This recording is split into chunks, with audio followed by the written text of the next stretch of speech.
এগুলো মনিটর করতেছে। আপনারা জানেন যে এগুলো ম্যাক্সিমামই যারা করতেছে আপনারা সবাইকে চেনেন, তারা কিন্তু সোশ্যাল মিডিয়াতে আছে।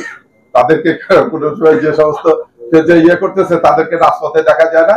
আর ধরছে, আমরা কয়েকজনকে দেখলাম অত্যন্ত নিরীহ একজন রিক্সাওয়ালাকে 500 টাকা দিয়ে একটা স্লোগান দিয়েছে, দিয়ে সেটা ভিডিও করে ছেড়ে দিচ্ছে। সেই রিক্সাওয়ালা বলতেছে যে আমি নিরীহ মানুষ, আমি এর বাইরে কিছু জানি না। এবং আমরা তার পিসিপির ইয়ে করে দেখছি, সে ঢাকা শহরে ওই যে এলাকায় রিক্সা চালায় সেই এলাকাটা জানে তার একটা বাটন মোবাইল আছে, সেটা নিয়ে আমরা দেখছি যে লোকেশনে সে ওই এলাকার ভিতরে তাকে, সে অতি সম্পত্তিতে ঢাকা আসছে। নিরীহ লোকজনকে এরকম ইয়ে করে করতেছে।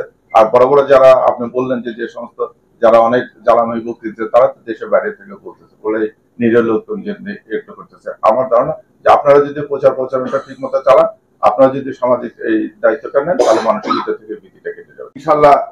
এই যে যারা যে ভীতি করা একটা পরিস্থিতি বা তারা বিভিন্ন রকম যে অপতৎপর চালাচ্ছে, এটা আমরা কঠোর হস্তে দমন করার আইনের যেটুকু প্রয়োগের ক্ষমতা আছে এটা আমরা সর্বোচ্চ প্রয়োগ করবো এবং দমন করবো। আপনারা জানেন যে কয়েকদিন আজকে যে রূপম ভাই যেটা বললেন যে আমরা যারা এই নেপথ্যে আছে সেই নেতাদেরকে উপর নজরদারি রাখতেছি, তাদেরকে গ্রেপ্তার করতেছি। আজকেও এই সংক্রান্তে 44 জন অ্যারেস্ট আছে। ইনশাল্লাহ আমাদের তৎপরতা সবাই থাকবে। আমরা নগরবাসী, আপনারা সবাই মিলে ইনশাল্লাহ এই অপতৎপরতা রোধ করব।